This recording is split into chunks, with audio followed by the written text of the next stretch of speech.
Andy, man, thank you so much for coming on the show here today. Super excited to have you back on. Let's start with the real general stuff. Would you just tell everybody a little bit about yourself?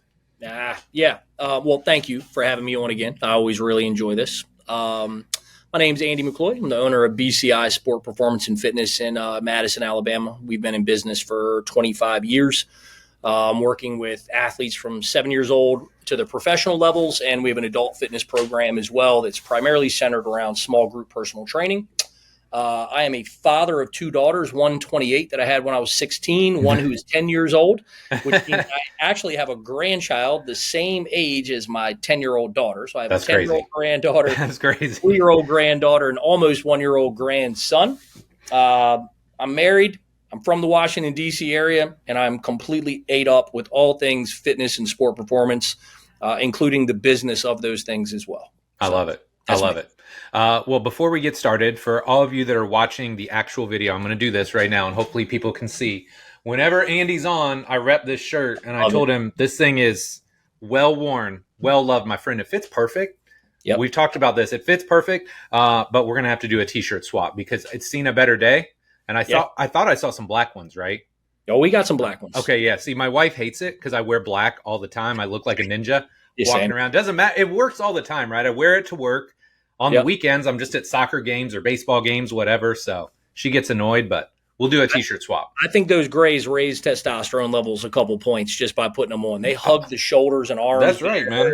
Yeah. It kind of makes me look buff, you know? So real quick, I bought this from this place in Austin. Yeah. And I just love the fit of it, and it's got a cool design. And so after seeing this, I'm a little inspired because I've got somebody on my staff, Maddie, who some people may or may not know, but she's kind of a little fashionista. She may take issue with that term, but she's very hip to all the cool stuff. And we were talking today, like, we should do a small run of like dope BCI clothes. Oh, I love that. Like hoodies. You know, maybe like a crew neck, so I think be on the lookout. Maybe BCI fashion will be a thing. I love it. And I love that idea of, especially for like your core members, they love stuff like that, right? Because they feel even more included. And it's not like where you're running inventory in stock, but it's just like, hey, we're going to run like 15, 20 of these for people that really want it. It just motivates people. I don't know. I love that idea. Yeah, you and me both.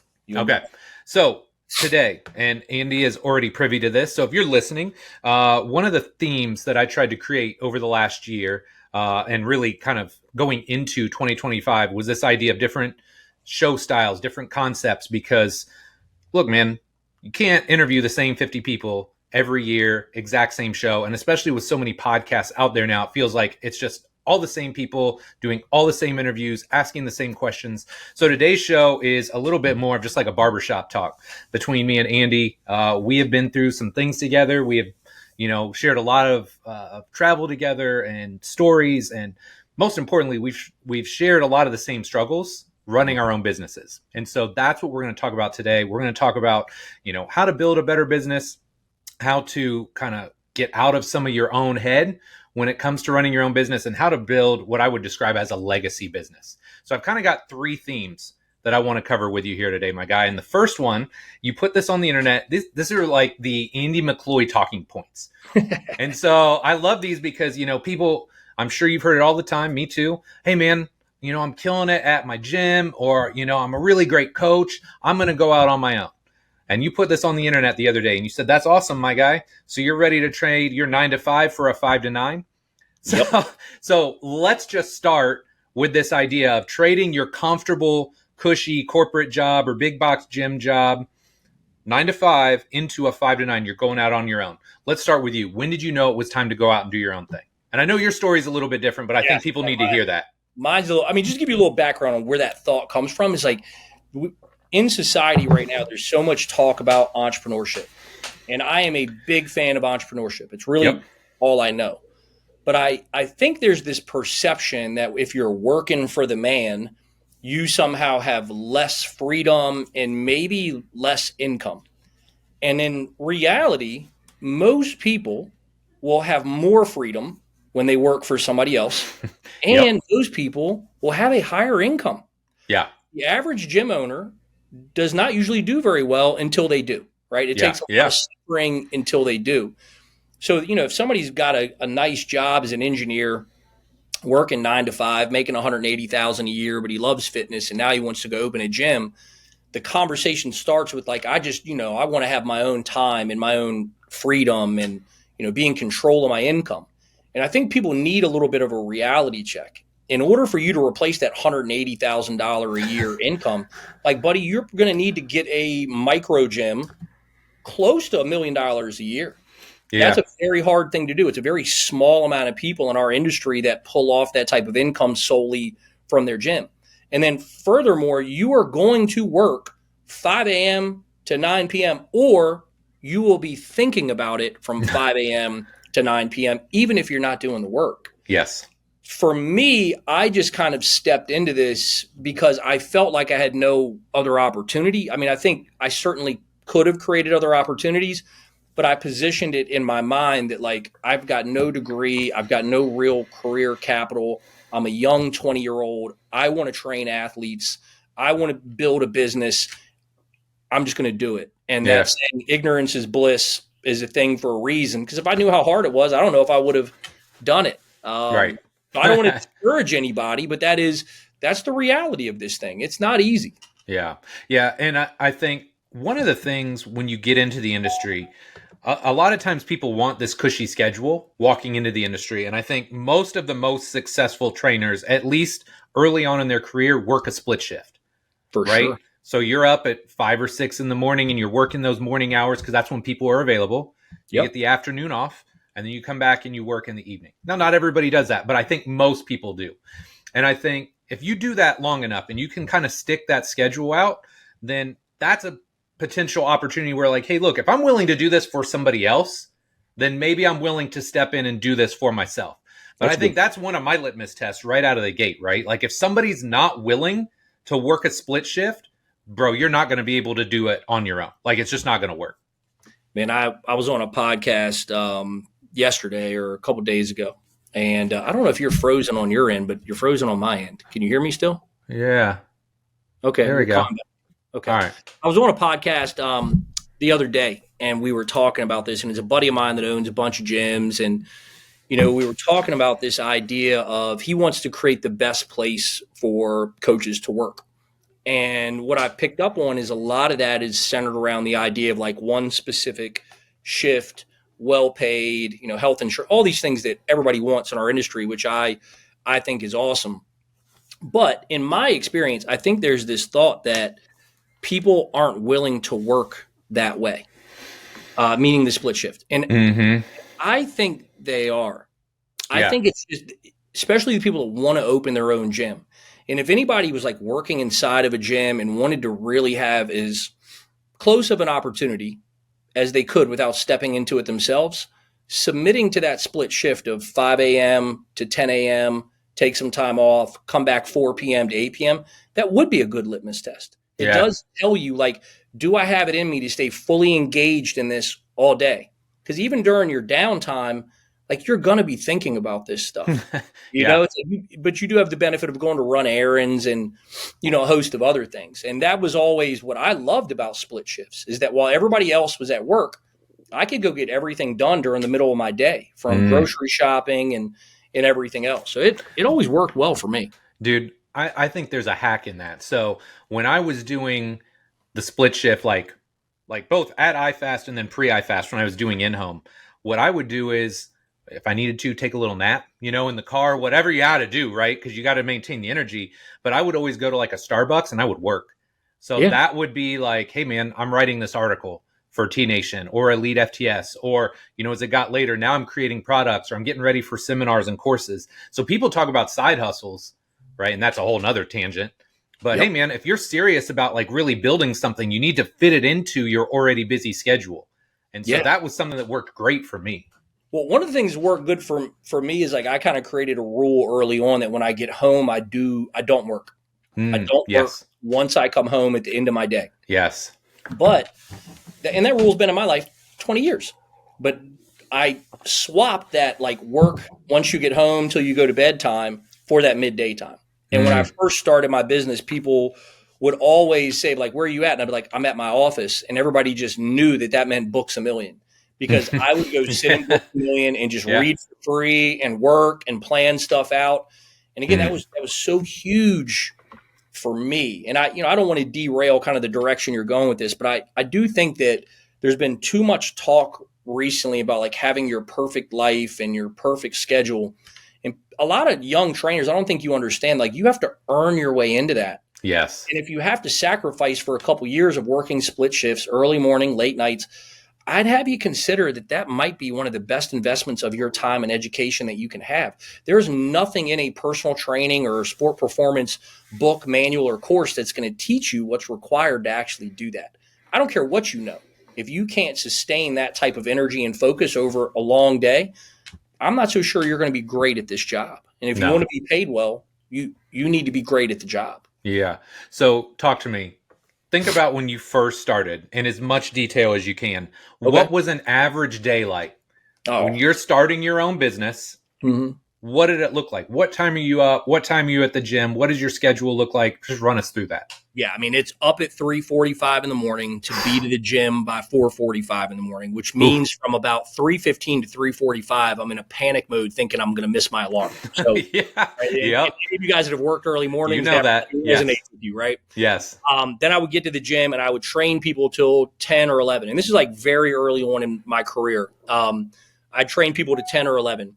Around 11, I would eat. Then I would work out. And I used to work out for a really long time. Like I'm following like old school Tudor Bumpers stuff, like Yeah. half-hour workouts, right? So that would get me to like 2:30 or so. I would shower at the gym, eat again. Next appointment's at 4. Then I would do that till 8 or 9 o'clock at night. And here's what's really crazy. When I was young, I was working my training business outside of a Gold's Gym. I had an exclusivity contract with this Gold's Gym where I hired and staffed all their trainers and I had a revenue share with the gym. So I'd get done at 9 o'clock. I'd go back to that same shower. I'd take a shower, but I'd put on regular clothes. And the Gold's was in this shopping center. And there was a place behind it called Crossroads. And then there was another place down a little bit more called One, which was a club. Yeah. I would literally go to Crossroads, drink, go to One, drink. Instead of going home, I would walk back to Gold's Gym, use my key because they gave me a key. Yeah. I would open up the back door. I would go sleep in my office from 1 or 2 in the morning till 3:45. Oh my Wake gosh. up, shower at the gym again, and start my workday. And I did that for years. And it's not Wow. every night, but I would say at least 2 nights out of the week, that was going down for sure. Wow. That's crazy, dude. Yeah. That's crazy. Okay. Now, here's the thing. And this is what I don't think a lot of people understand. And you and I have talked about this, but I think it's important to kind of like beat this point into people's heads. When you open your own gym, and I just feel free to disagree if you want. I feel like you should already be a really good trainer before you start all this other stuff, right? Because when you're just a trainer, that's the whole emphasis, right? You can spend all your free time thinking about coaching and program design and all that. The second you decide I'm going out on my own, now you have all these different roles and responsibilities, right? You are the cleaning crew. You are your sales team, your marketing team, your operations team. Like you are everything because unless you are just like independently wealthy and somebody has just blessed your business with all this money, you don't have an admin. You don't have a cleaning crew. Like you are all the things. So agree, disagree. What are your thoughts there? Oh, I 100% agree. And I think that is one of the things that is a little disheartening for some coaches and trainers when they realize that the market doesn't really care how good you are at the job. And I'm not so sure they can always appreciate it. But let me back up. They do care. Okay. Yeah. But you're going to have to develop other skill sets to separate yourself from other trainers that they perceive as being as good as you. Those skill sets are things that you probably have very little experience with unless you like worked in a sales-based environment, because sales and marketing are incredibly important. But what I said, I've said this a bunch lately, and me and Luca talk about this in Built to Last, is we think everybody should build a coaching first business. If you get really good at that skill of coaching, it translates really well into leadership and guiding a team. The other forgotten element of this is if you're not really good at the job and you don't pay very well, which most people don't when they first start their business, why would anybody want to come work for you? Yes. So by really focusing on that skill set of coaching, when people come into your world, you have something to actually pay forward to them other than a paycheck. Yeah. So that coaching first, being a trainer first, is essential. And I think a lot of people, they run from that. They don't double down on being a great coach first. They assume that they can make more money by becoming the business guy. Yeah. And we both know a lot of dudes that are still trainers who make a killing and Yeah. make way more than many gym owners. Yes. So, but you can also make great money running a gym. But the common denominator between those two examples is being really good at coaching, really good at the job. Okay. Practical advice. How does somebody do that? I don't know if I was very practical. I think I was obsessed and kind of Me too. consumed. And I I've get been, it. yeah, I'm sure I you get do. it. And I've been very open about, like, I think this came from deep insecurity. I would have called it ambition when I was younger, but it's only because I didn't understand how insecurity can drive a lot of that. Yep. And, I'm reading stuff from guys like you and Cressy and a lot of really smart dudes. And I'm like, man, they all got that like master's degree thing. I ain't got none of that. Right. So I have to consume enough information and participate in enough things to where like people respect me on that level. So a ruthless commitment to reading. I used to crush VHSs like you wouldn't believe. Oh yeah. I used Automobile University, always listening to something. I would drive to gyms like yours and other people's, like just to get as much immersion as I can. And I think that's the goal. It's easy to feel like you're the man when you're in your own place or working out of a gym. I think you got to get around other people to realize how brilliant a lot of people are in our industry. And I think that can shift your focus. Here's the thing that I love about this. I remember you and I want to say it was one of Luca's seminars, probably the Orlando one. I think it was Orlando because I was down there, you were down there, and we were just catching up. And I think we talked about this. And you and I, we'd known each other for a while, but I felt like you kind of opened up and you kind of said something to that effect, right? But you and I had so many discussions. I'm like, dude, you're a phenomenal coach, And Yeah. so that's where I think if you are obsessed or it is coming from a place of insecurity, like there's other stuff going on there. Like you have to work on the person first because nothing you can do from a training perspective will fix that. But on the flip side, that also doesn't mean you're not a really high level coach. Sure. And I think that makes me sad sometimes because I'll talk to some brilliant coaches. I'm like, dude, you're amazing at what you do. But then I can also tell just from the discussion, like, hey, man, but you've got some internal stuff. Like if you don't fix that first, nothing you do from a continuing education, no matter who you train, like all the big names, it's not going to matter until you fix some of that internal stuff. And I know that kind of goes off the charts a little bit, but I do think that's valuable. That is a huge component of this. And I don't know if I would be here today, and I do mean that literally, if I had not read a lot of personal development stuff before I got into training. Yeah. Because quite frankly, the way I manage my life, the way I was living would not have allowed me to be successful in any way. And I had a lot of excuses why things were that way. But once I started reading about personal development, I was like, oh, wait a minute. You mean I don't have to believe the things that I believe? I can choose different perspectives. I can align those perspectives with the values that I respect in other people. And if I do that long enough, maybe I'll become like that person. Because I talk to a lot of gym owners, a lot, every week. Yeah. And one of the things that always kills me is really good coaches who are not confident. Yeah. And two of them come to mind right now. I'm not going to call them out on the show because I don't know how they feel about it, but there's two guys kind of in my world and ecosystem who are very good coaches. And we've had this conversation many times, like the minute that you know it and you believe it, it's going to take off. Yep. I can tell you how much I respect you, how sharp I think you are, but until you feel that in here, it's only going to be so useful. Your coaching pedigree only goes so far if you can't show up in authority and with confidence and really dominate, for a lack of better words. Like you've got to show up and do that consistently. And you'd think like somebody knows my understanding of training is elite and they should be able to take that into a training session. But you're right. There's all this like subconscious programming from how we were raised and even previous clients and like that stuff, it's sticky and it It can mess with you and keep you from really fulfilling your potential.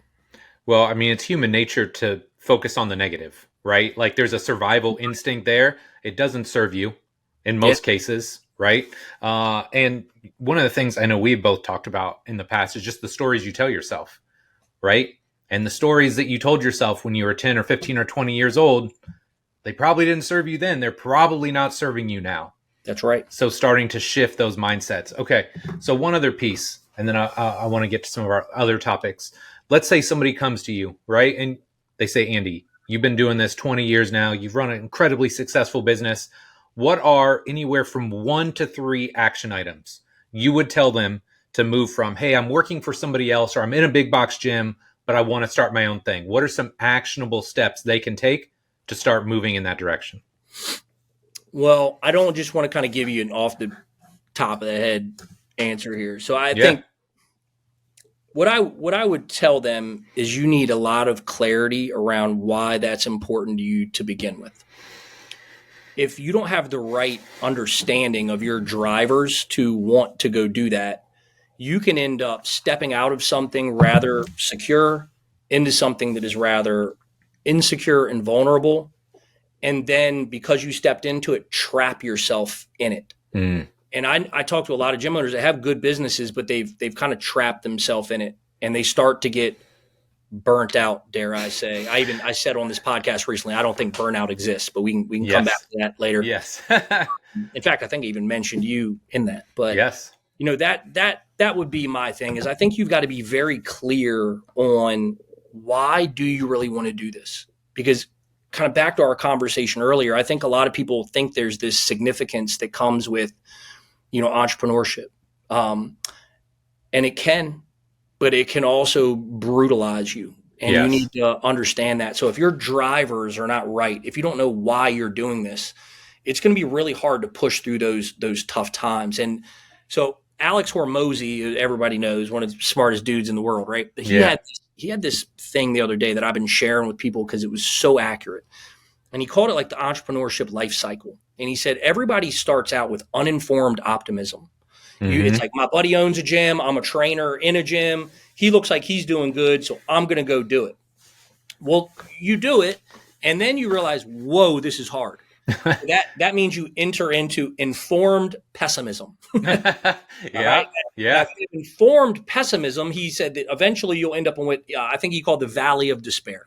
You have a choice to make. All right. Yeah. Now, if you're there and you are an informed pessimist, if you just keep going, you will create the evidence that if I keep doing this, good things happen and I get better. And I went, if you keep going and do the right things, Yes. that makes you an informed optimist, right? Mm. So now you're going to be better off at running a business and dealing with all that.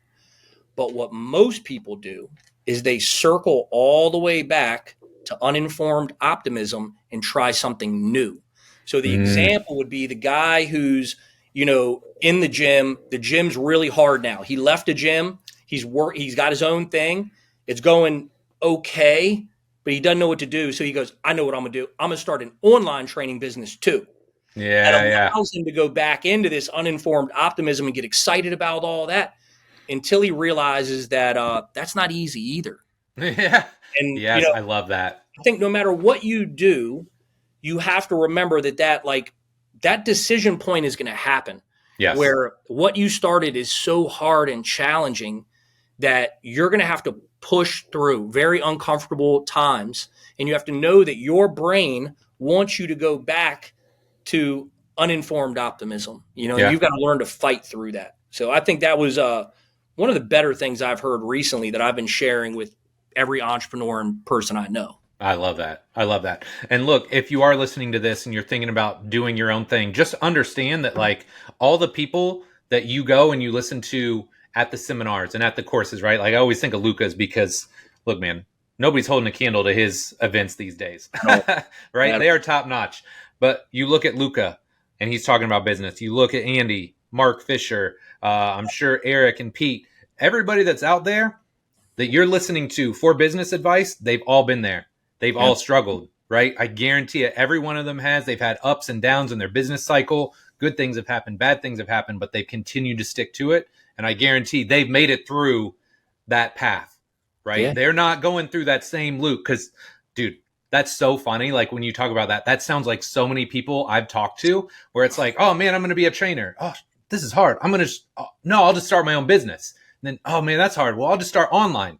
And they're constantly on to the next thing and never seeing it all the way through to really get to a level of mastery to where it's actually something that's profitable and creating the lifestyle that they want, right? Well, let me turn this around and ask you a question because I'm Yeah. interested because you're one of the only guys that I know that has had a successful gym and has a real personal brand and online business that does well too. Yeah. What was it that allowed you to kind of push through that transition to kind of really focus more online? Ah, dude.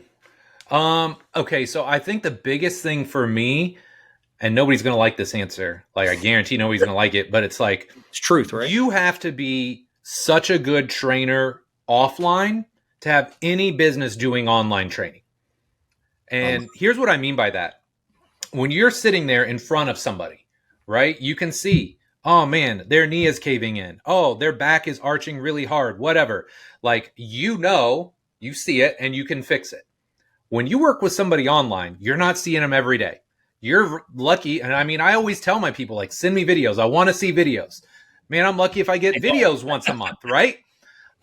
So, like, I have to intuit all these things, right? I have to know based on their assessment, right? Because we do like a little video assessment. I have to know, how is their squat going to look? How is their lunge going to look?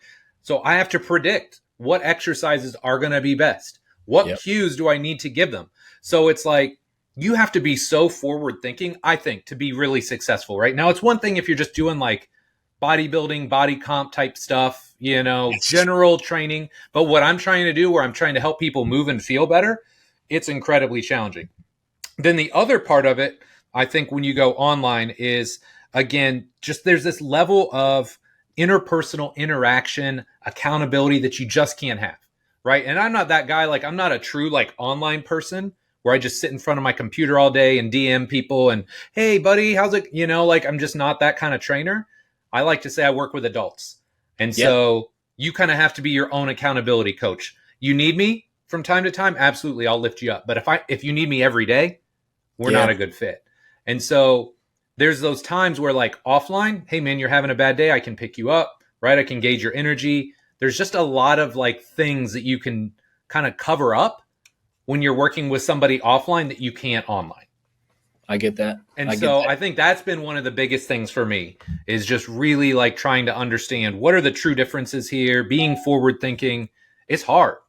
Yeah. It's really hard. And so I would tell you, like, 5 years, you got to spend at least probably 5 years coaching at a high level before you want to get into online. Unless, again, you're just churning out like kind of cookie cutter type programs. It's just body comp. Hey, here's a fat loss cycle for a month. That's fine. But if you're really trying to help people move the needle with regards to their movement and how they feel, you got to put the time in first. How much do you think your understanding of marketing has helped you with that, and like copywriting and all that? Huge. Like, we talk about high value skills. I mean, you talked about marketing and selling. Yep. So for me, and this is a whole nother tangent, which I'm sure we could dive in on, but like, your core skill is your core skill. And so when I was thinking about this, when you were talking about how, when you're just getting started, be a great trainer, like, because you're not a great marketer, right? Like, none of us are, unless you're just one of these sweet talking people or you came out of corporate America and you understand marketing. The best of us, I think, started off as really good trainers, right? We got a bunch of referrals and word of mouth, which allowed us to grow and hire other people. And then we started building these other skills. Yeah. Right? So for me, then it's like, okay, marketing, selling, communication, which is writing, speaking, all of these things are high value skills that you can then take to any industry, right? So that's the unique thing. I think if you do this long enough, all the things that you learn, all the ancillary skills that you learn being a business owner, like, you could just sell your gym right now and go somewhere else. I could run a plumbing company. That's what I'm saying, right? Yeah. Like, I'm the same way. Like, based on the skill sets that I've cultivated over the years, I could move into like 10 different niches. And I feel like once I learn the language and kind of the ins and outs of that industry, I could be successful. Yeah, that's kind of the point I wanted you to make, because, like, we've been making the point that how important being a really good coach is, and I Yes. do think most people are starting to accept that. They may I not know hope. they may not know if they're a good coach or not, but I think Right. they know that they need to They be. should be. Yeah. But one of the things that I knew, just I wanted you to say it, had helped you, is that when you were building your gym, you had to learn how to market, you had to learn how to sell, you had to learn copywriting, you had to learn all these other ancillary skill sets. So when you did pivot to online, you already had this foundation. And Yeah. you're one of the few guys, you, Luca, and a couple others were like, you guys get to work with like your perfect client when you want to. Yeah. And then you have the opportunity to spread your word and make a bigger impact because of your online presence. Yes. Yes. And that's honestly, you talk about being obsessed. That's served me well in Yeah. every area, right? Because when I'm in on something like, you can probably see like all these binders back here. Yeah. Like you can see all the training stuff because that's facing out. All these other things, marketing, selling, copywriting, all these other skills that I've dove in on. Like I paid probably 10 exactly, right? I probably spent tens of thousands of dollars on all of these other skill sets that have then allowed me to do other things, right? And be successful. And this is no brag at all, because I'll be honest with you, there are times where I was spending this money and it probably was not the best use of my money. Right. I was so consumed with learning, and it's been, I won't say the exact, me and Luke had a good conversation about this recently, but like it's hundreds of thousands of dollars that Oh, I've yeah. spent on my own education. Oh, for And, sure. and it's because I realized like, oh man, this is what worked for training. It worked. Like I just bought all the books, went to all the courses, found all the experts, and just consumed myself with it. So I was like, all right, marketing, let's do the same. Yeah. Copywriting, let's do the same. Sales, let's do the same. And there's something about investing in stuff like this that never felt frivolous to me. It just felt like No. it was required. It's like all these smart people that I'm looking at who are really good, that's what they do. Yeah. I'm going to do it without doing that. Yeah. And I think that's a mistake maybe a lot of young coaches are making now. They think they can like chat GPT or microwave your career. Yeah. And that's not reality, man. At least not in my world. And all the people that you've named, from Eric and Pete and Luke, like these are people that have been doing it for years and almost 2 decades. We've all hired pretty much all the business coaches and we've done what we had to do to get here. And I think there still is a segment of our industry that doesn't realize you need to do those things. Yeah. Yeah. Man, I've talked about this in numerous solo shows here lately, and it's just been kind of reinstilled in me over the last year because I think 2020, COVID, the way the world was for a year or 2 years really put us in a bad place. Not so much just being isolated and all that, but what it did was it really pushed this narrative of you can just learn from the comfort of your own home, right? You don't have to go anywhere. And it's like the Instagram, TikTok of continuing education, right? And so I had to really point this out. Social media is not continuing education, right? Maybe it's inspiring. Maybe it stimulates some thought. That's great. But man, if you really want to learn, it's courses, it's workshops, it's masterminds. Like these things have worked not just for the 20 years you and I have done this, but they've worked for literally like centuries, right? Mastermind groups have been around forever. So this is where I try and explain to people, look, if you want to get better at this, you need to get in better rooms. Like that is the message I keep putting out there. If you want to get better, get around better people. It's pretty simple. So we were talking about earlier, like some of that old programming, call it trauma, if you will, from like our youth, right? Yes. There's something about, I've met certain people who are good, but they could be great, but they are unwilling to join a group or a program or be a part of the crew. And I don't even always mean like paying for things. I mean, they like to live in their own world. Yes. And I do think that is limiting. And there's something from their past that probably makes them feel like I got to do it on my own. Yes. But I will say when I first started, I was that way. Yes. I got to figure this out. I got to do it on my own. But then I realized that is ridiculous. And I found this comfort in just being able to go, hey, I don't know. Who knows? How much do I got to pay you? Okay, and now I know, right? Yes. And then pass that on to someone else to solidify your understanding and knowledge. Well, I think that a huge part of that is getting over insecurity, right? Letting go of ego. Because it's weird, like you're insecure, but then there's the ego. Like, I think a lot of us go through this, right? So it's being able to say, okay, I am insecure. Okay, I do need to put my own ego in check. I don't know this, but there is value in that. But then it's also like, do I know who to go to? Yeah. Right. And I think that's one thing. Whenever I didn't know something, I tell this story all the time, right? Like when I didn't know anything about speed, I was like, I know nothing about speed training. Powerlifting, you want to get in the gym and get strong, even though I don't look like it now. I don't look like a power lifter, but like I knew I wasn't good at speed. And so I started with, I'm going to bring in Nick Winkelman and Lee Taft. And I brought him into iFast. It was an there. Were you there? Yes. Yeah. See, you're an OG. There. Okay. Yeah. So we do that. And then I'm like, yo, Lee, I don't have all the tech that Nick had. Nick had like the smart speed and like react. Lee's like, I have a tennis ball. I'm like, my guy, I have tennis balls. Yeah. Right. So let's do this. And so I spent, literally a decade learning from Lee. Right. Yeah. Same thing. I didn't know anything about conditioning. Well, who knows the most about conditioning? Joel Jamieson. I'm going to Joel Jamieson and I'm going to consume everything he has. So now I have a filter. Right. But it's being able to, let go of the ego, just deal with the insecurity, right? Hey, there's a reason I don't know this. There's a reason I'm projecting. So, hey, man, I'm going to let all that go and I'm going to seek out people that know more than me so that ultimately I can grow. Yeah. I call it finding gold, man. Like you got to develop the skill of how to find gold. Yes. And one of the things that we talk about as a staff when we interview coaches for a possible internship or a job, the first thing that we will ask them now is like, hey, give me 3 names that you follow in fitness and sport performance. Mm-hmm. You will be amazed at how many of them have no idea who the leaders are in this industry. They have no idea. Yeah. So we created this whole document for when we bring on an intern or a staff member. It's basically like a roadmap of how to get the most out of their experience at BCI. So it's got books, it's got information about our company, but we have this list of people you should follow. And you're on there, of course, and many other people that we all have been talking about. But it's like, I know that if I can take a relatively, we'll say a good trainer, okay? Yep. Plug him into the right resources, he can be great. Now, on the same hand, you can take a good trainer, plug him into the wrong resources, and he can develop some rather harebrained ideas about how this whole training thing should be done. Yes. So I think learning how to find gold, that is a worthy skill. For sure.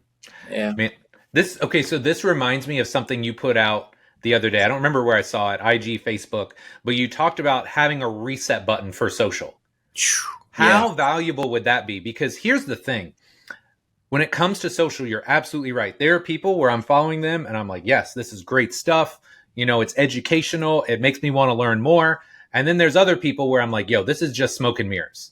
I don't need 10 more glute building exercises or whatever. Now, granted, those people may have 1 million followers, and that's great. Good for them.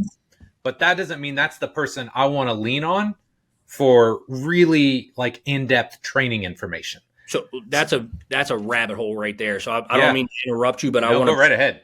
I noticed a couple years ago something was happening in sport performance that was confusing to me. I would suggest the average teenager, does not need to do French contrast training to improve their ability to be explosive. Thank you. All of a sudden, every time I'm on social media, everybody's doing French contrast. And what I realized is people are pandering to what they think the algorithm will like or what makes them look smart. Yeah, this for smart sure. guy did it. So if I do it, that makes me smart. I'm over here like, that kid right there, I bet you he can't really do a single leg hop and stick it. Yeah. But he got him doing French contrast. So there's this desire to attract attention. Yes. And in pursuit of that, people try to be polarizing. They try to be catchy. So if you're a trainer who doesn't know the fundamentals, the principles, you can start following a guy that has you thinking that these type of methodologies or means are ideal for the clientele you work with. Yep. And most of the time it's not. So if you don't know, you don't even know how to learn on social media. Yeah. So you need to know so you can discern the difference between content that is valuable for me and content that is entertaining. Yes. And one of the things that I do, because I'm in agreement with you, I think social media And learning that way is like fast food education, right? It's quick, it's easy, but it doesn't really keep you fulfilled, Yes. right? There's no Yep. real nutrients in it. So what I do with my team, and really I do this with business stuff too. Anybody that I work with, my team and in the coaching that I do, is if I see a piece of content that I think is really valuable, I send it to them and I write gold. I just forward it and I write gold I like over that. and over and over. So much like I forwarded, there's a guy who's got a training gym in Jersey who I've been following. I don't know him personally, but I think he does pretty good. Yeah. And he had a female coach who was communicating and walking around amongst the group. I sent it to one of my trainers last night just because of her energy and how she was communicating and projecting herself. Yes. And wrote, this is really cool. Like I know this guy, but this is valuable. Yeah. So I think you can even operationalize social media in a positive way. Yes. But it comes down to you knowing the difference between the gold and the other stuff. Yeah, that's facts. The other thing that I wrote down too is understanding the difference between things that are entertaining, right, or engaging on social, and understanding, even if they are like good exercises, right, or good thoughts, how to actually apply it. Yeah. Right. Because otherwise it just becomes like this hodgepodge mix of, oh man, look at all this stuff this guy does. And if you would try and take all that and put it into a program, you would absolutely blow somebody up. 100%. 100%. And it's funny, is a lot of young coaches, what do they want to do? They want to reinvent the wheel to stand out, to be different. Yeah. So they combine a lot of methods and stuff, and they think they're creating something like super unique. They don't know that there's a graveyard full of trainers that tried to do the same thing a decade ago. Right. You know? Right. I love it. Okay. Switching topics. Yeah. This might be the Andy McCloy tagline right here, or mantra.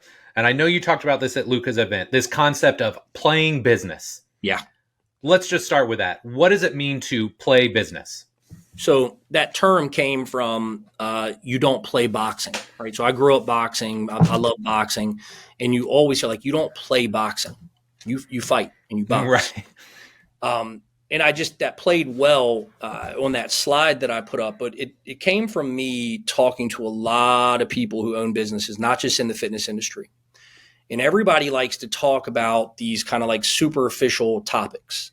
But then when you get down to like really talking to them about operations and what they do, you start to realize they don't really understand, right? And if you don't really understand business and business operations, eventually that's going to catch up to you. One of two things are going to happen. You're going to get beat by somebody who does, or you're going to end up creating something that traps you. And a lot of people create businesses that they trap themselves into that no longer provide fulfillment. And I think it's because they started out playing business. There wasn't enough thought and planning put into the model, to the hiring, to managing the margins. And what's nuts, and this is, again, what me and Luca have tried to do with Built to Last, is like provide some objectivity to that. The way I learned how to manage margins was researching what successful gyms do. And then I was like, okay, well, if I know that most healthy businesses are going to keep their payroll under 40% of their revenue, that gives me a number to work on, right? Yes. If I know that a profitable business is going to be somewhere around 20 to 30% and I'm not there, that gives me information. Okay, if I'm running at 10% profit, that's not awesome. Yeah. Even if you have good top line, like you might be making $1 million a year. But if you've got 10% profit, there better be a really good reason why. And I'm not, and again, I'm not saying there's not a reason why somebody wouldn't run their margins that tight. Yep. But somebody that knows what they're doing will recognize the vulnerability in that and have a strategy to fix it. Yes. They'll either be focused on driving more revenue, cutting expenses in some way to get themselves in a healthier place. Yep. And the biggest thing that I've realized is that the prioritization of top line revenue is the issue. Everybody wants to say they got $1 million business.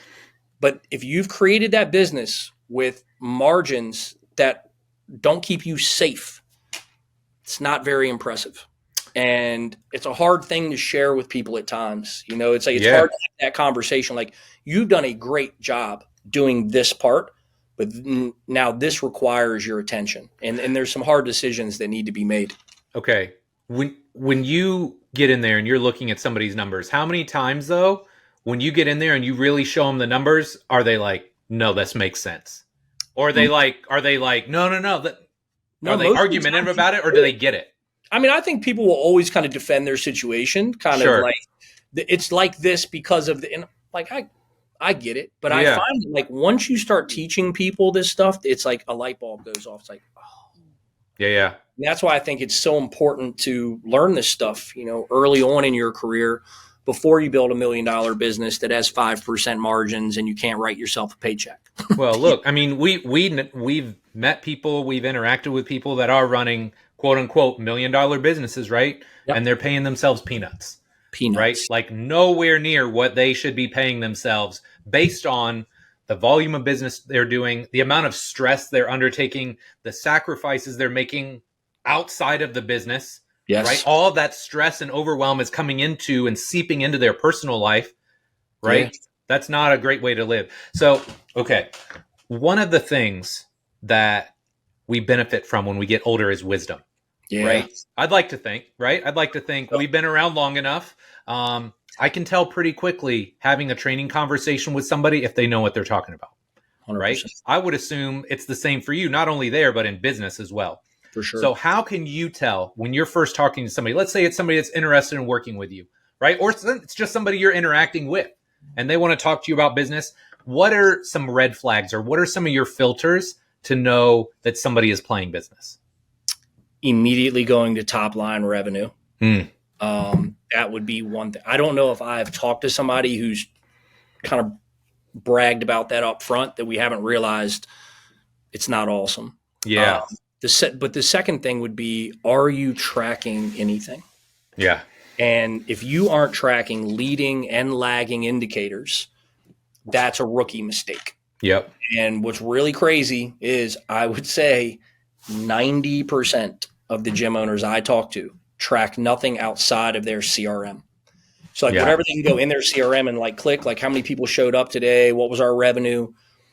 But what I tell everybody they need to do is they need to track the actions that they're taking that will create the outcomes that they want. Yes. So how many emails are you going to send a week? How many content posts? How many conversations are you going to have? Like that needs to be tracked and managed. Okay.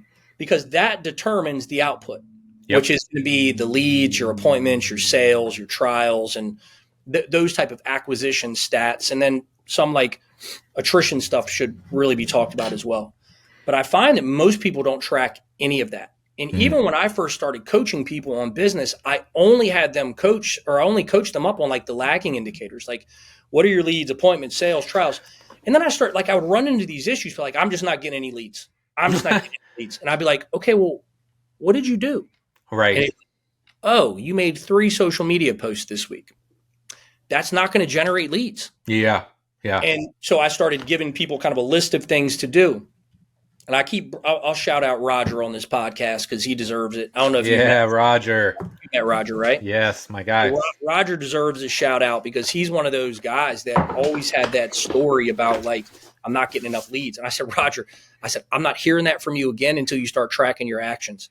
Yes. I could pull you up something on my phone right now that shows you every week the level of production this young man is putting into growing his business. And it's paying off. His business is growing.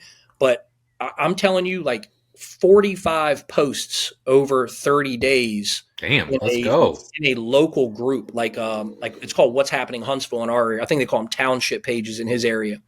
Multiple emails, content posts, referrals, reach outs. Like that's the juice, man. And that's real work. That's real work. Like that's real work. That's not playing business. And that is the stuff that I think is disheartening for a lot of trainers wanting to make that switch. Yeah. You realize the job is beyond showing up and coaching this person and writing a program. When you have to do all these other actions, you start to realize like, whoa, man, it takes a lot to be a one-man show. And that should be the thing that tells you like, okay, I got to start hiring people. Yeah. If you don't have a good baseline understanding of this stuff, it's going to be very hard to hire somebody and train them up and, get them working for you in a meaningful way. Well, here's the great thing about this. And I've dealt with this with iFast, RTS. We get so caught up in the outcome-based goals, right? I want to get to X amount of revenue a month, or I need Y amount of members. You don't think about the process-related things that get you to those numbers, right? But here's the great thing about it. Instead of just sweating this all the time, right, and stressing out, I don't have whatever amount of, no. What can you do today? And the Yes. process related things are the things that you can do that build the momentum that then drive the outcomes that you're actually looking for. You know what's nuts about that? Is it's the exact advice that a coach would give somebody who wanted to change their body composition. Yeah. Yeah. You're It's the worried about the scale, advice. right? You would say, don't focus on the outcome you want. Yeah. Focus on the process that's going to get you there. Eat in a calorie deficit, walk 10,000 steps a day, get 7 hours of sleep a night, drink 90 ounces of water. That what I just lift weights 3 days a week and do. That's the fat loss blueprint, just for the record. That's it, right there. That is fat loss right do there. that. That's 90% of the solution right there. And what we're talking about, just emails, content, reach outs, referrals, reviews, like if reactivation, if you're doing all of those things all the time, good things happen. Yeah. Problem is most people have a belief issue or a skill deficit. They don't believe they need to do it, or they're not very good at it. Yeah. The only way, Luca said something, I don't know, a month or two ago. I don't know who to attribute this to, but I'm going to attribute to him, where he said more first than better. Right. So by doing more of something, you will get better. Yeah. Not by like trying to get better first. And that makes a lot of sense, because if you just practiced email writing without, really sending it, I'm not too sure that's valuable. Yeah. I mean, there's some value there, but like by hitting that send button, man, some real learning happens. Yeah. Well, it closes the loop, right? It closes the loop. And that's great advice, because that's training, right? Do more reps, right? Get more sessions. That works for emails and copywriting and talking on camera, giving talks, all of those things, right? Get the reps, and eventually you get better because you close those feedback loops, right? You learn really quick. Oh man, I thought that joke would slay. No, it did not. And there's crickets. We've all had that moment where like, oh, okay, that didn't hit. Indeed. But okay, so one last idea here, because I always like what's working now, right? And I think this resonates with people. And I would just genuinely love to hear your feedback here. Email versus social. Not to say you have to pick one or the other, but do you lean one way or the other with your business? And if so, why? We definitely lean towards email more than anything. And really more so here's what we lean towards: capturing your information. Yep. So if you do a lot on social media, that's great. But if you don't have a strategy to then move them to your email list, it creates a vulnerability. And the way that I've explained this to people is like, think about, this will resonate with dudes, maybe some of the women in here, but mostly dudes will get this. Let's say you walk into a club and you want to pick up a girl. You've got the noise is really loud. You've got all these other dudes vying for her attention. Might be half, drunk, so it's not easy to get her attention. Right. That's like trying to attract a client on social media. Yeah. It's very noisy. There's a lot going on. Their attention is all over the place. Okay. But if you could somehow like meet that girl outside the club before she walked in and be like, hey, take her hand, walk her into a private room next door and sit down and have a conversation, you have a much better chance of closing the deal. Yeah. So what would make that interaction real? There'd have to be some reciprocity there. She'd have to have some reason to want to go talk to you. Maybe you're incredibly good looking and you can overcome all that, but you probably have a good reason to do that. So what we do is try to give people reasons to go into that private room, which is email. So we'll put out lead magnets for people that are really valuable things. We will then ask for an opt-in, right? Law of reciprocity, Robert Cialdini 101 here, right? Yeah. We get the email address and then we start writing emails. And we're not going to spam you. We're going to deliver value. Yes. And now when that person opens that email, it's just me and them. Yeah. So if they are opening my email and reading, I know I have somebody who's more interested in me as opposed to just interested in content. Yes. It's such a voyeuristic society. People will like damn near anything these days. Yes. It doesn't really mean they're interested in it. And it doesn't mean like if you put out a minute-long video, they might have watched the first 5 seconds, 10 seconds, just because they like you. I like you, Andy, so I'll like your stuff and not watch the whole thing. Hey, I get it. Yeah. You know what I mean? And I'll share some numbers with you because I think this is fascinating. And if you want to chime in, you're welcome to. So my social, like if you go on my IG, I have 26,000 followers right now, right? aspiring to get to the Eric Cressy and Luca Hasavar Yeah. space, but 26. Okay. So we start with that. If I put one of these random videos where I'm in my car and I'm talking, I get 800 views, right? Now, I think those are generally valuable, right? Like I'm giving you something that can help you move your business. So what is that? Like 4%, 3%, something like that. And that's assuming they read all the way through, right? Yep. If I send out an email, now my email list is not anywhere near that, but my email list is good, right?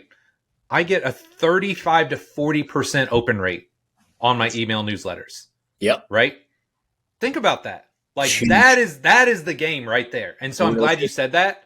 And I figured that would be your answer because I think so many people, again, it's a vanity metric, right? It's like top line revenue. I have 5,000 followers, right? And I've had this talk with business owners. They're like, oh man, I got 5,000 people. I'm like, that's great. You have a local business. How many people are within a 20-minute drive of you? 100, right? Because they're playing the clout game versus the I'm really trying to grow my business game. I'm going to check this really quick just because it's funny. There's two guys. One, buddy of mine that's opened a bunch of gyms this year, Devin Gage. Mm-hmm. I think Devin has less than a couple thousand followers. I think he's picked it up a little bit recently. Sure. But then there's another guy, two guys, Connor Flayhive and Mark Ennis. They're both really good gym owners. They own 5 or 6 gyms apiece. I bet you combined, they don't have 1,000 followers. Yeah. Yeah. And these dudes run 2 incredible businesses. And there's so many people like that. But the average gym owner thinks the way to build a good gym is through social media. Yeah. And it's not. It's through having a great product, and it's through operational excellence. If you have a coaching first product, operational excellence, you understand the value of personal leadership, like we talked about early on, man, you're halfway there at that point. Now all you got to do is educate the marketplace and then serve and connect with people in a very authentic way. That's the key. It's not posting 3 times a day, going live once a day, like doing all, like that's not it. It's not what works. Yeah. You know? Well, and you just end up you trap yourself in that game, right? Yep. Because even if you do see growth, the second you stop, bro, you know it. Yep. Right. And again, you're always slave to that algorithm. Right. And I kind of hate that term, but it's absolutely true because you don't know when Facebook, TikTok, IG, when all of a sudden they're going to say, hey, well, because Facebook did it, right? How long did people slay on Facebook? Right. And then now there's ads. IG. Oh, I'm killing on IG. Oh, well, now 10% of your following sees your IG unless you're playing the ad game. Yep. So Pay to when play. they move the goalposts, hopefully you had adjust. some way to drive them back to your list first. That's right. That's okay. Right. We both probably know people that have close to 1 million followers that make absolutely no money. Yeah. Yeah. It's crazy. It's crazy. And again, clout. There's a lot of clout there, but that doesn't mean can't pay bills with clout, man. You cannot. You cannot. Okay. Last topic here, and then I'll let you go because I know you've got a ton going on in life. Okay. Let's talk about building a legacy business because I think this is something we're both passionate about, maybe from different angles, right? Sure. But I would love to hear. Let's just start with base level. What does building a legacy business mean to you? Well, I mean, at first, I don't think I even knew I wanted to do that. Yeah. But couple decades in and you start to realize that this is a lot bigger than just an exchange of money for, services. Mm-hmm. And you have a real opportunity to make an impact in people's lives. And there are a lot of people that talk that. I'm not so sure most people really care as much as they say they do. They just know they're supposed to say stuff like that. Yeah, sure. But for me, the legacy side of my business started with BCI. And it started with me wanting to help save kids that were probably a little bit like me. I wanted to help young teenagers kind of avoid the pitfalls of life and use the training process as a way to empower them to avoid those things. And through that, I could kind of share my life, my perspectives, and hope that saved them some hassle. And I started to see okay, if you can change a kid, you've got the opportunity to change a family. If you can change a family, you might actually be able to impact that neighborhood. If you can impact that neighborhood, that spreads outside the neighborhood into their social group, and you might be able to actually change their lives as well. And you do that enough, and you actually have a measurable impact on the health of people in your community. And when I started thinking in that way, I was like, this is the mission. Yeah. The mission is impact. And again, like, it's so cliche to say that these days. I almost don't want to say it. But Yeah. the point I want to make is that I really mean it. Like, Yeah. everything to me is about making an impact in this community. And when I die, my children and grandchildren come to my funeral and knowing their father made an impact. You know, there's the Alex Hormozy, again, very smart guy, but he's got this thing about nobody cares when you die. No, it's like, I don't care. I don't care if everybody cares. Right. Like, I know at my funeral, the people that I've impacted will care that I'm gone. And maybe they'll forget about me in 20 years after that. But I don't care, right? That's the type of legacy I want to leave. And then it started with BCI, but now, I mean, I'm 45 years old. I've been in business 25 years. I have a lot to share and a lot to talk about that I really haven't done a lot of. I've stayed off social media a lot. I've done a lot of podcasts, but with me and Lucas starting this business Built to Last, it's very much about teaching gym owners all the things I wish people taught me. Yes. And it's what we are doing is different. And I'm very proud of what we're doing because there are real principles we're building it around. And Luca and I deeply believe in this idea of being coaching first, being great coaches first. And if you have that, you can build a business. Yep. You just have to get somebody to teach you actually how to do it. And it's not just about skill acquisition in the area of sales and marketing. That operational excellence part is huge, and it's what everybody forgets. If you don't have a great product and the ability to manage that product, people might come in the door because of your marketing and sales, but they're going to go out the back too. So now my thing is creating better gyms that provide better lives for gym owners. That's the legacy I want to leave. And the reason I want to do that is because of the benefit in my own life. Yep. I take my daughter to school. I pick her up. I rarely miss anything in her life. And I love my life, man. And I know so many gym owners that have not been able to create that. And I want to help them do it. And if they are good coaches and they're open to this message, I know I can help them. And I want that to be my legacy from here on out, not just in my community anymore. I mean, I want to make an impact in this industry. I shied away from that for a long time. And now I'm not. Like, I'm not. This is what I want to do. Something you've said a couple of times now, you've talked about operational excellence.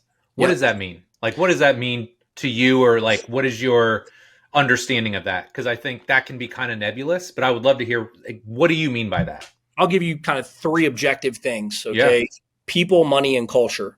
Okay. Like having a process of how to attract the right person, how to hire the right person, how to train the right person, and then put them in a position to win based on their unique skill set and the needs of your business. Managing the money is like what we talked about, like managing the margins and being responsible with that money. There are so many gym owners that run so much of their personal life through their business. Yeah. That they can't hire somebody else, because that extra $3,000 a month is paying for their trip to Tulum. Right. And, that's not being operationally excellent if you aren't really on top of the money. And furthermore, the leading and lagging indicators that give you the money.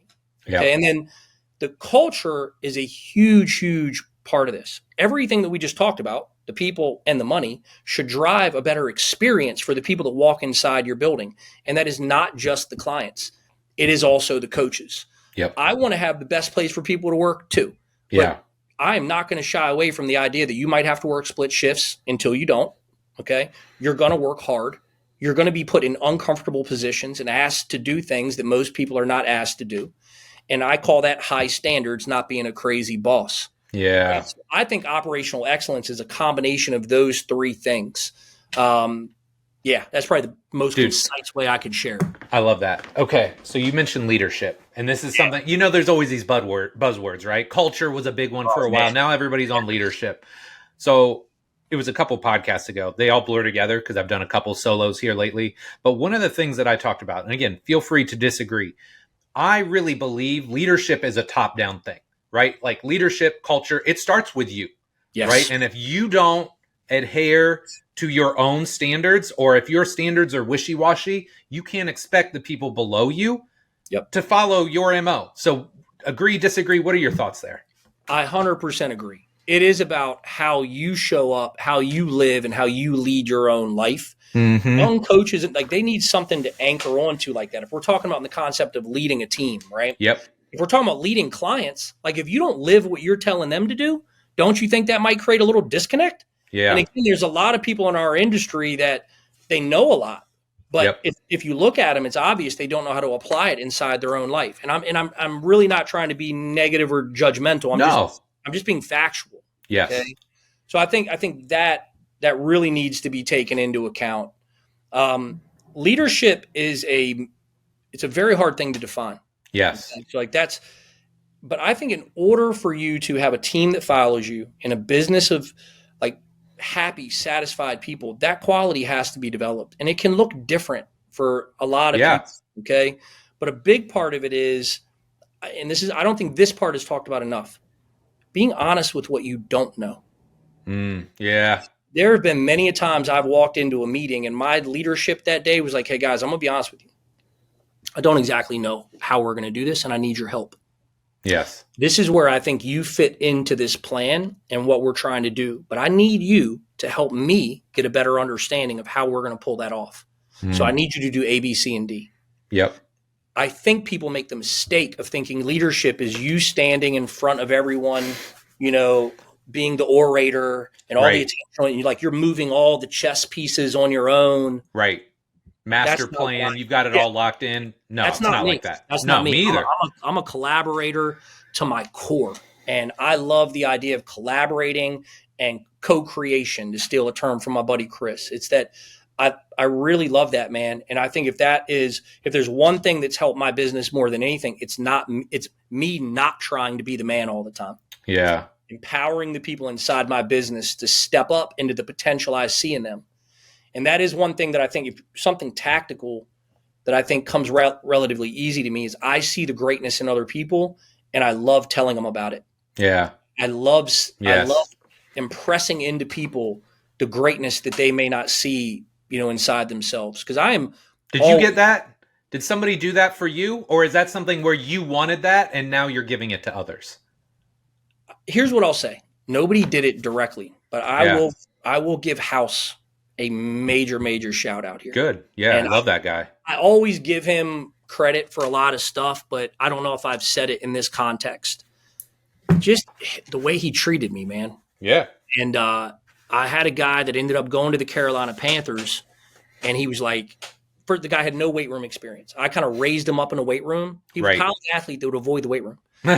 Going to the Panthers and got to work with Coach Ken. And I'll never forget the day he told me, he was like, you raised him up right. Like, I can tell. It's respect. And that, it's huge. Like, somebody for him at that level telling little old me that, I was like, man, maybe I do know what I'm doing.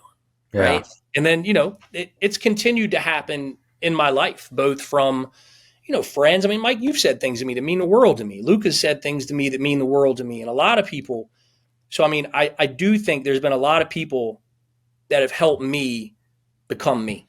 Yeah. And it's been so valuable in my life that I want to pass that on to as many people as possible. I love that. This also, again, we've had a couple kind of off-topic moments, but I think this is where, too, because I dealt with it, the insecurity, especially early on, right? The need to impress others. The backside of that is being willing to accept that compliment when it comes your way. Right? Like, because how many times when you're young and you're insecure, you're like, no, like, I appreciate it, but no, like, you won't really accept it, versus now you're probably like, yo, I appreciate that. And it hits, right? You're a DC guy. Do you follow the Wizards? I try not to. It's painful. Okay. Kyra Lewis, one of the kids that we train that played at Bama, is with them right now. So here recently I paid a little attention. Is he a young guy? Yeah. He's a couple years, I guess 3-4 years in now. He was with the Pelicans, then he was with the Jazz, and now I'm pretty sure he's still with the Wiz. Okay. So this is going to go somewhere, I promise. So they got a couple young guys. I worked with a guy by the name of Keyshawn George. He's a rookie there. And it's really interesting because we talk about leadership and culture and having the right people up top, right? Mm-hmm. If you follow them, and again, I have been here lately, it was rough at the start of the year because I think they lost like 16 straight.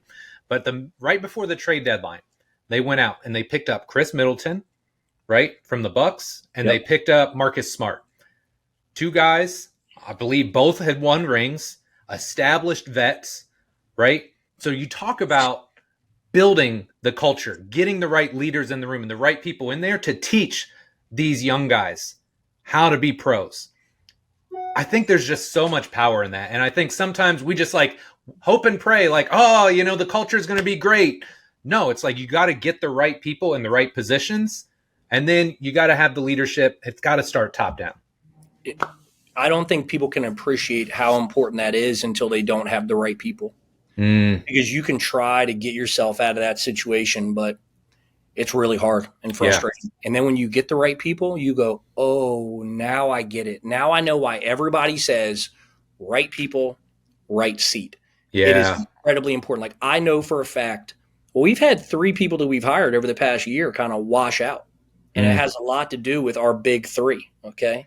Right. My big 3 are workhorses. They are absolutely. They love this stuff. They're awesome. They ate up with it. So if you kind of like this stuff and you're like a fitness hobbyist and like you come into our world, you're going to realize like, oh, that's not the culture of BCI. It's not. And some people wash out, because of that. And I always, I even told them recently, like the next hire that we have, they're going to be more involved in the hiring process because I have biases and I also have blind spots. Yep. And they are the people on the floor, really leading the culture at this point. So I want them to have some oversight on it too. Yeah, I love it, man. Well, Andy, this has been amazing, dude. I don't want to take any more of your time. Before we go, I want you to brag about all the stuff that you got going on. So you talked about Built to Last. Yeah. Maybe just give a quick recap of what that is and then any other things you want like on the radar in the show notes. So start with Built to Last. Yeah. So Built to Last Gym, builttolastgym.com is a company that myself and Luca Hocevar started. We both started this because we want to make an impact in the industry, like I said, and teach people how to actually run really good businesses. And it's based around a lot of the things, that I've talked about today, from coaching first, operational excellence, personal leadership. We've also created this concept around objective metrics that allow you to do that.